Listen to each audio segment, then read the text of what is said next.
parte la storia del Veneto che se ne va e domani saremo tutti lì a testimoniare la nostra vicinanza alla famiglia e a un grande uomo che se n'è andato.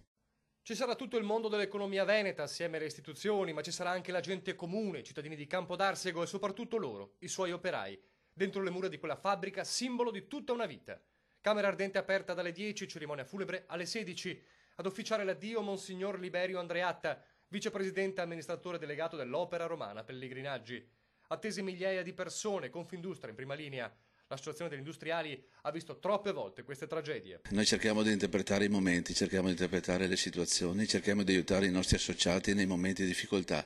Io non credo che questo sia un momento di difficoltà dell'azienda, è un momento di sofferenza come molte aziende, ma qui credo ci sia qualcosa di umano, di personale, qualcosa che è cambiato.